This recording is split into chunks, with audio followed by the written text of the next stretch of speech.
Recent poll on my channel showed that the majority of votes went to the topic called how to identify properties for capital appreciation in Dubai. So here I am sharing the main frame, how to instantly understand which projects have the potential for capital growth and which doesn't.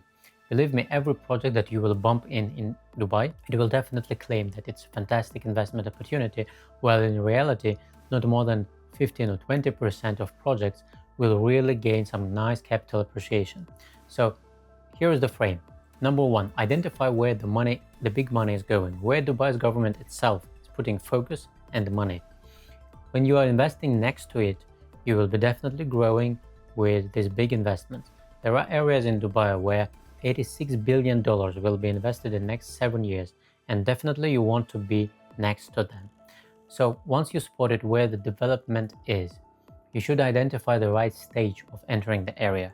Believe me, if you see any construction going on in the area, it's pretty late to hunt for capital appreciation. Where you will be properly entering is where you see only the sand and none of the construction still started. That's the perfect entrance point if you want to gain the maximum capital appreciation. Point number 3, you are going from identifying the area into identifying the most valuable strip of land in that area. Something will be in scarcity over there. Maybe it's a park view, maybe it's a golf course, maybe it's a beachside where you have beach access in the first line from the sea.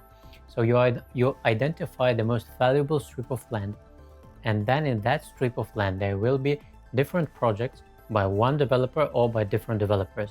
And only on that stage you actually start looking into what are the developers, what are the projects.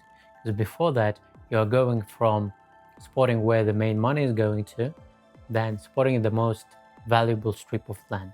And only then you are checking developers and projects. So among developers, there are those who offer no discounts for any properties, which is good for flipping and capital gain. There are developers that are good for flipping, and there are those who are good for renting out. So do not mix them.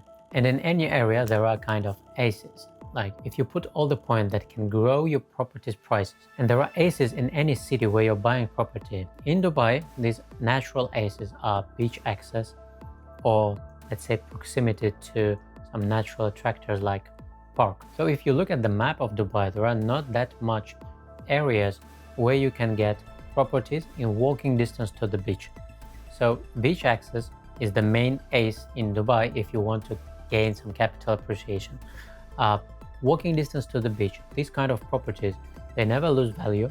Even during some crises, the downturns of the market, the capital appreciation and rental yields were still high, even during COVID. Actually, during COVID, some of the properties that had sea access were growing in price and in rents. So to sum up, the general frame is to identify where the big money is going, identify the stage of development of that area, then you understand what is the most valuable piece of land over there, then you check what are the projects and developers. And if you've done all that, you will definitely find yourself searching for waterfront properties or the properties that are in the area where there is a strong infrastructural business investment hook that will bring a lot of traffic into the area. Today we've been through a live example of that frame. So there is an area called Dubai Island. It is developed by the same developer, Nakhil, that created Palm Jumeirah, Palm Jebel Ali, and World Islands. Dubai-owned company that builds the most fantastic projects.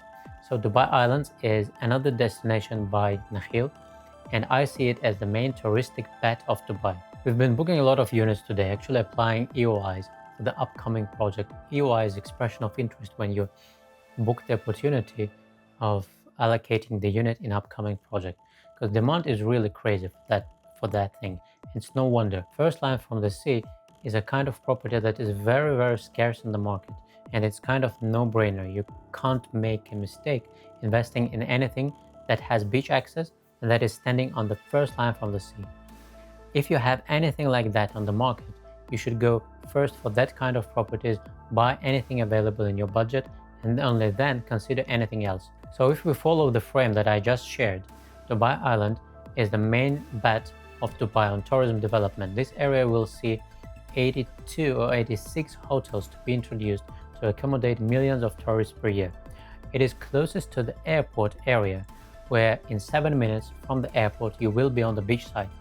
It will see a massive mall and a lot of public beach areas. So compared to old areas where tourists are moving now, like Dubai Marina, JBR, Palm Jumeirah, Dubai Islands project is much more balanced.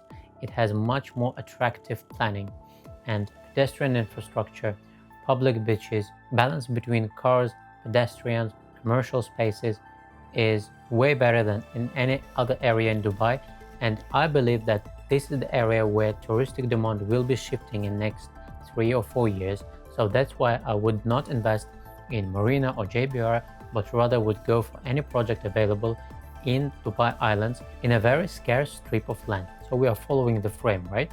The most scarce strip of land is where you have beach access or the property standing on the first line from the sea. So we have invested into the projects by Imtiaz, which are Beach Walk 1 and Beach Walk 3, which are situated between beach and mall. Imagine 17 million tourists are coming to Dubai every year. So around 60% of them are coming either for shopping or for beachside vacation. And this is the only strip of land in Dubai where you have 200 meters walking distance to the beach and 300 meters walking distance to the mall. So two main reasons why people are coming to Dubai, and your property is just in the middle. So why would you invest into anything else?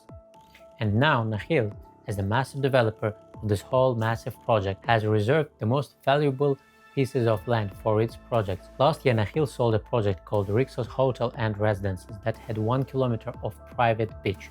Can you imagine? You don't have any offers on the market like that. And the price point was around 2.3 thousand dirhams per square foot, which is actually a gift for a project like that. And now, on the other side of the road, again, on the first line from the sea, with the beach access, Nakheel is launching a project called Bay Grove, where you have residences on the first line, where you will have promenade, and you have a very interesting solution how the swimming pool will be connected to the sea. Definitely you will have sea access also.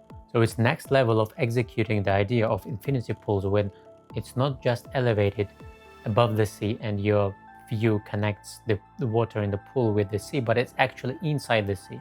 It's separated, but it gives you a feeling that you are swimming in the sea and you have a sand entrance to the pool. So imagine how cool is that. Together with that, they have some decent size of apartments, which is also a rare thing for Dubai.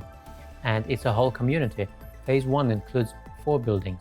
Phase 2 will have another 4 or 6 buildings, and in total there will be something around 12 to 15 buildings, and they will be all connected with this big pools, crystal lagoon, with a boardwalk, a lot of cafes, restaurants, with a community park, and all that on the first line from the sea. Again, this is kind of ace in real estate market.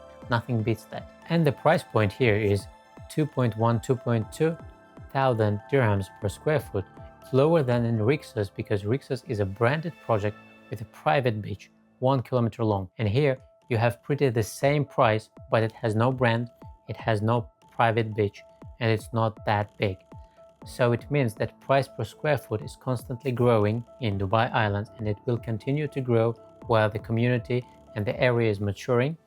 And the earlier you get into this area and you buy a valuable project, the bigger the gap is for capital appreciation. For the investors who are buying this project right now, the handover date is mid-2028.